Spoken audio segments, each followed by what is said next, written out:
how do you define old habits? So what is the point of coming to satsang then? If you have made up your mind that we are gone, then what is the point of listening to stories or so? What is the point of doing anything then?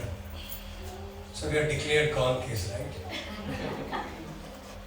So the beauty of it is, we have to understand two things. I'll tell you let me start from that angle. You know how many births we have gone through? We don't know, right? From the starting to till now. In each birth, we add vasanas on us. How many of you follow vasanas? They are like impulses, imprints.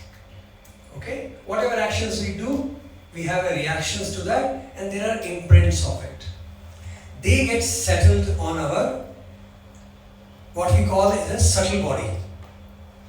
Okay, or the causal body actually. It's called chitta. If you have heard this word in Sanskrit, it's called chitta rasha. That is a subtle body causal body of ours. It is described as a very subtle, thin layer which covers the Atman. And that layer is made up of all the consequences of our actions. So we might have been born as birds, insects, dogs, donkeys. All those imprints of our actions gets imprinted on it. And they are called vasanas. They drive us a lot. Sometimes you may not even know a new child, small baby walking around, you will see an attitude in the child. Where did he learn it from? I'm sure all of you must have experienced, right? The child is still a baby, not exposed, but he'll show you attitudes. He'll show you, oh my God, where did she learn from? I can show you some babies doing attitude like that, walks. And the boys having their own attitude. Where do they get it from? That is explained as vasanas. They are imprints. They constitute almost 18% of imprints on our consciousness. So like you and me, walking around, we are born with those almost up to the percentage of 18%. They dictate how we conduct, how we behave, how we react, how we look. 18%. Saved, still 18% only. And then Bhagavan says that rest, what is 100 minus 18? Mental math is great. Thank you very much. So 80%, 82% is still vacant. And that 82% he expects us to work on. And he says, if you take, when you do all these seva so-called activities, bhajan, satsangs, when you do that, you are now nurturing and concentrating on that 82%.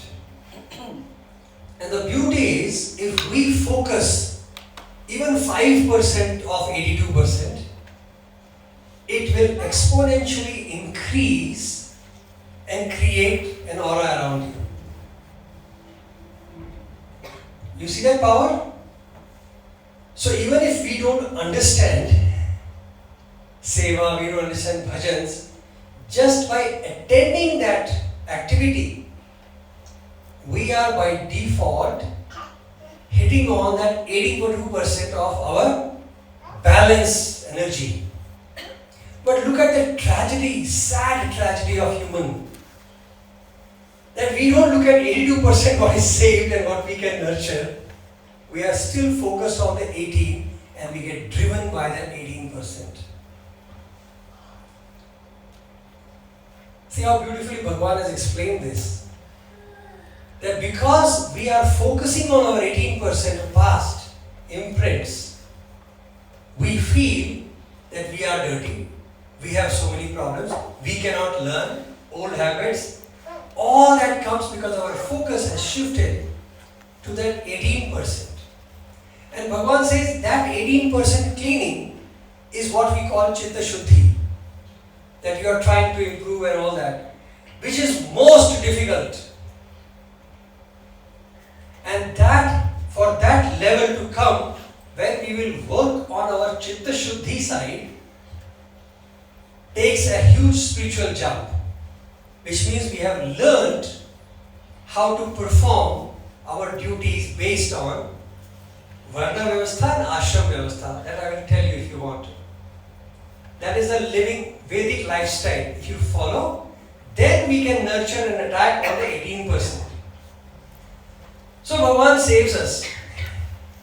He says, even if normal people don't know anything, if you focus on the 82%, that exponential growth, even if you do 5%, 10% of the good deed, that will overshadow the 18% and give you a spiritual jump. That is why he makes a child to an old man get into these activities. So that our focus shifts from fighting with our past vasanas to building a new ones. So which is easier? See how simple he made it?